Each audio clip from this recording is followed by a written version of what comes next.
Je m'appelle Pascal Chapin, je suis assistante de service social de la délégation Paris-Centre du CNRS. Mon activité principale consiste à répondre aux sollicitations des agents qui peuvent avoir des questions ou des difficultés liées à la fois à leur vie personnelle ou à leur vie professionnelle. La particularité de ma fonction est de se situer à la jonction entre ces deux domaines, ce qui me donne une place un peu spécifique et particulière au sein du service,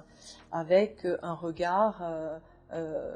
complémentaire à celui des autres acteurs RH avec lesquels je suis amenée à collaborer pour résoudre un certain nombre de situations. J'accompagne spécifiquement des agents qui peuvent avoir des problèmes de santé et qui de ce fait peuvent être éloignés pendant un temps de leur activité professionnelle et ont besoin de maintenir un lien avec l'établissement dans le but aussi de préparer leur retour, et des agents en situation de handicap vis-à-vis desquels on peut mettre en place des actions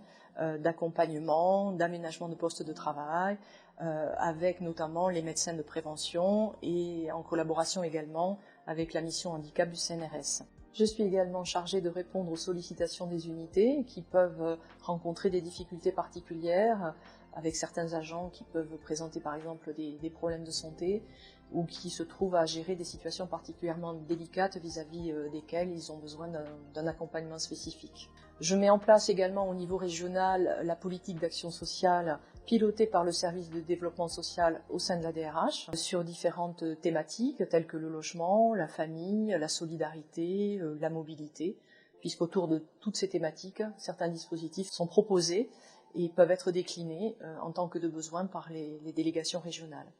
Le service social du travail constitue un domaine très particulier d'activité puisque l'assistant de service social est seul dans un service administratif avec une déontologie qui lui est propre et la nécessité de faire coïncider ou de trouver des réponses qui feraient coïncider des intérêts quelquefois un peu contradictoires, l'intérêt de l'agent, l'intérêt d'un collectif de travail autour de l'agent et l'intérêt de l'établissement. Donc c'est un exercice pas toujours évident mais que je trouve toujours très intéressant. J'ai moins le sentiment d'accompagner des usagers, comme on dit dans le jargon de notre métier, que des collègues de travail qui ont à cœur de partager leur expérience, leur passion pour leur métier et qui se montrent toujours très reconnaissants de l'accompagnement et de l'aide que l'on peut leur apporter. C'est quand même un contexte de travail particulièrement agréable et gratifiant.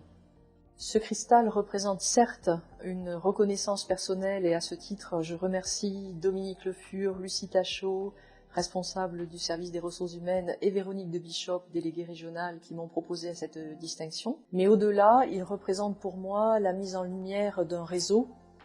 très précieux dans l'exercice de notre activité professionnelle et des collègues qui œuvrent quotidiennement et souvent de manière assez invisible